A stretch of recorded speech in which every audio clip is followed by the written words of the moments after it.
Welcome to Carefree and Conscious with me, Susanne Wilson, the Carefree Medium. On today's Carefree and Conscious, how to alchemize anger, transmute anger into balanced energy.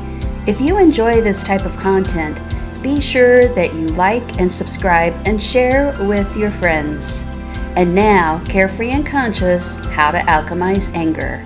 What is alchemy? We hear this all the time, the alchemist. Alchemy, alchemy of dark into light.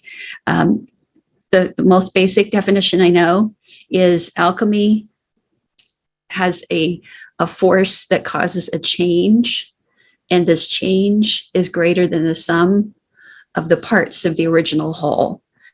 Meaning, here's the saying, when life gives you lemons, what? I can't hear you. Right, you make lemonade. But there's some important information to share here because there's a lot of anger floating around out there. Don't know if you've noticed, don't know if you felt it, or maybe you're one of those people that never gets angry. Then I'm really worried about you. So let's talk about anger. I see this, my own definitions, in terms of a macro feeling of anger and a micro feeling of anger. And the macro to me is like a societal emotion that people are angry about the war. People are angry about gun violence. I feel that too. You probably feel that too. And then the micro is in your own home, in your own heart, and in your own auric field. And, but anger is anger. In fact, I think we need a definition of anger, even though we may think we know what it is. In a couple different dictionaries, we have a very similar definition. Anger is the strong feeling that you have when something has happened that you think is bad or unfair. Anger is a strong feeling of displeasure and usually of antagonism. And I think back when I see that word to one of my great teachers in mediumship and spiritual studies, a fellow named Alan Arcieri in Cape Coral, Florida, where I lived for 16 years. And Alan said, antagonists can be your best teacher. You self-actualize, aligning personality and soul, by how you learn from dealing with people and situations that antagonize you. Makes a lot of sense to me, and I can tell you, I'm still learning.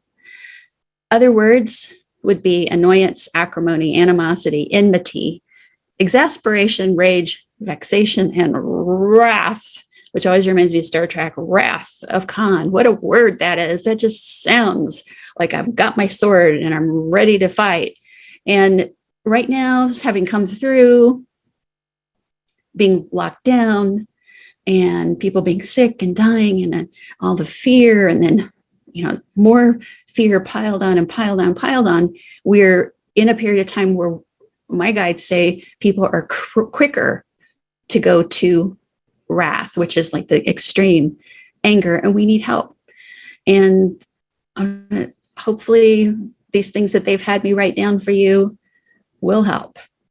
So the extremely angry, you might also be infuriated, irate, livid, seething, and this is going to lead us to the effects on your physical from being angry, furious, or even murderous.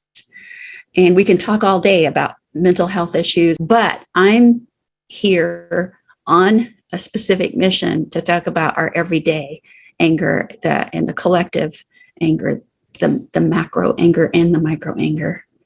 So I think we're all on the same page, what we're talking about.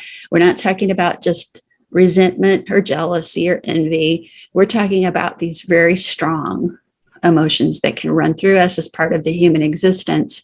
And here's some of the chronic health effects.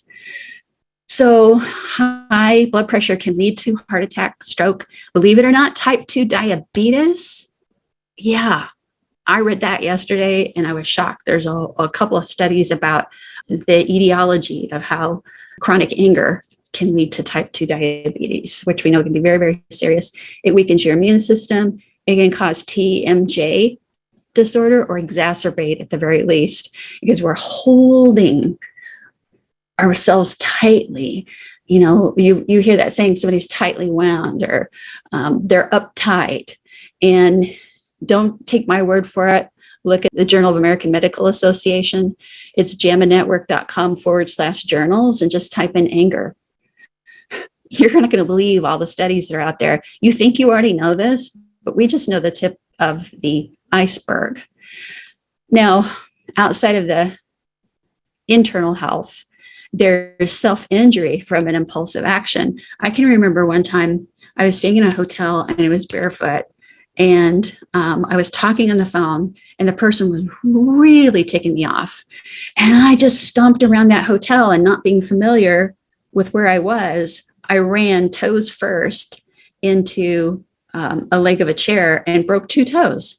Just because I was getting myself all worked up and just sort of stomping around. So that's a form of self-injury. You might hear people who've put their hand through drywall or driven really fast, had an accident. And then there's the self-soothing. People can cut themselves for many reasons, but anger is part of this.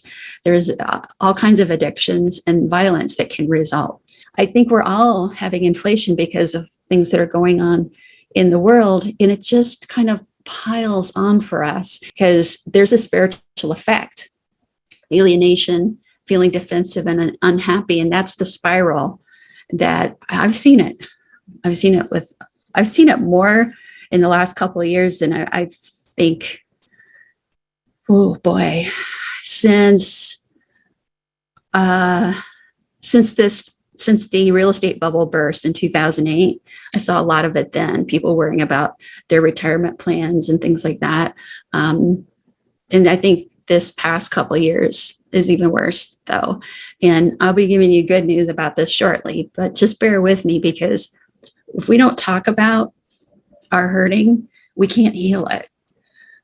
It delays the alchemy. It delays the change. So about feeling happy and happiness, that's a moving target, I think, because happiness, that saying happiness is an inside job, it truly is. But if we have a goal like, well, when this war in Ukraine is over, I'll feel better, I'll be happy. When I get that job, when I get a grandchild, when the inflation comes back down, then I'll feel happy. When I go on that next vacation, I'll feel happy. When I see that I have a little money left over this month, I'll feel happy. And so when we're pushing our calm and peace and feeling content into the future, we're spiraling. Breathing exercises such as 7-11 breathing. 7, 1, 2, 3, 4, 5, 6, 7. That's the in. And 11.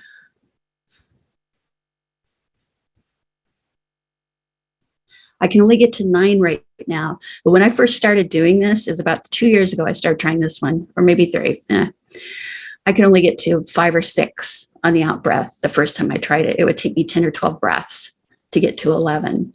I'm at 9, just sitting here talking to you. I'm at 9, which is great, because if I can do 3 of those 7-11 breaths, I can activate my parasympathetic nervous system, and I'll have this pretty similar effect to getting a full body massage. Not bad, right? The moon mudra, which I'm going to show you a little bit later, is a way of holding your hands that activates the energy centers in the body to let go of excess energy. And when you're doing it with just regular breaths, regular even breaths, or deep cleansing breaths, it is highly effective. We'll do that at the end. Just the realization that you really don't control anything. Okay, you control very little. But this illusion that you control anything is just that. It's an illusion. We like to feel powerful, and we are, but not in the material physical world. What drove this home to me was in 1989, barely missing death and in Hurricane Charlie in Cape Coral, Florida, and going like 4 or 5 days without electricity. It's 99 degrees and 99% humidity, and being awake in the middle of the night and watching a transformer outside my window just explode and fall down, and nobody being able to get to our house because of debris. And I went, man, we have control of nothing. And in that exact moment of sitting there thinking that and just trying to breathe at night because it's so heavy, and I just had this thought of, I'm so grateful. I'm just so grateful that I've made it this far, you know? So realize you're not in control. And the expectations that you have, if you cannot attach so much to, you know, an event you're planning or what you expect back from someone, or I'll do this for them, but I'm hoping they do that for me. Just if you can let go of expectations and know it's probably won't go your way, then you can be pleasantly surprised when it does. The timeouts, everybody knows this. Go for a walk, go for a run, remove yourself from the situation, write it all down, what you wish you could say, shred it, burn it. Count to 10 is never enough for me. I count to 50 or 100. But the question to ask yourself when you're doing that is, what's really getting me here? And one very, very effective tool for that is EMDR. And so you can Google EMDR and check that out. If you have a past trauma and something triggers you to anger or fear in your life, you may discover it and heal it fairly quickly. Post-traumatic stress disorder has been healed very quickly with EMDR, with soldiers from combat. And then ask yourself, if I die today, does this crap really matter? How much does it matter? How much does it matter tomorrow? How much does it matter next week, a month from now, on my deathbed? That right there, folks, can diffuse anger. I'm telling you, that is helpful, hopeful, and healing stuff. And remember that ripple effect. So the anger around you lingers in the energy, and it can spread out. And somebody who comes across that is like running into a wall of spiritual dust bunnies, I call them. It's stagnant, unhealthy energy. It can create more anger. So let's flip that now. The good news is kindness to yourself, thoughts, words, and actions. Kindness towards others, thoughts, words, and actions also ripple out, and people can feel that and react to that. So I want you to try and experiment next time you go in a grocery store, or you can even do the dentist's office where people are really wired up with anxiety. I want you to pick somebody and see yourself opening the doors to your heart and sending light from your heart to theirs. And when I do this, and I was at the motor vehicle department, or most of you will call it DMV. It's MVD here, which is so strange. But the DMV, MVD, whatever, I had an appointment to go there to get that new Arizona State ID card. Turns out I couldn't get it because I left one of my 4 IDs required at home. But as I stood in line, there were so many people like this. They had that angry monkey face, like, and so I just started one by one doing, they don't know I'm sending them the heart energy, but I'm doing it. I'm meaning it. I want them to feel better, and I want the energy around me to feel better. It's not all for them, right? And one lady turned to me and said, "Oh, you have such pretty hair." And I'm like, that was my worst hair day ever. But have a spiritual practice, have a way of getting up in the morning. If you can stay away from your phone and the news for your first half hour, you're off to a good start. If you put yourself in a cone of light or a bubble of protection, you're off to a good start. And know your triggers, know your limits. And by using those tools that you see, the ones that people put in the chat box, and things that you try out, you get to know yourself, and you are aligning your personality, you're aligning your soul, and you're going to live a much less triggered and angry life and feel much more loving towards yourself, much less anxious towards new situations, changes, or the unexpected, because you have control of nothing. And there's one constant in the world, and that is that the source, God, Mother, Father, God, the source loves you, and it dwells within you. You are the light. That is the presentation. And we're going to do right now, we're all sitting in the light, and we're going to try this moon budra. And this is your right hand makes an OK like this. Right hand, O, and that's my thumb and my forefinger. Your left hand is your pinky and thumb. So maybe Diane, can you type that in for us? Right hand is the index finger and the thumb. These 3 fingers are together, right hand. And I remember the moon, to get rid of energy, going to the moon is okay. You're making an okay, right? Right hand is the pinky and the thumb together.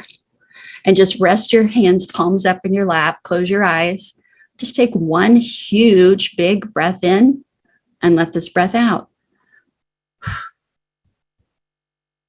And you can just keep doing a couple little breaths. I'm going to start answering questions. And when you feel like that's done, that's enough, you can let go. You would just reverse this if you want to build up energies and do the sun mudra. Just reverse it. Just the other way. The left hand would be the okay hand, and the right hand would have the thumb and pinky.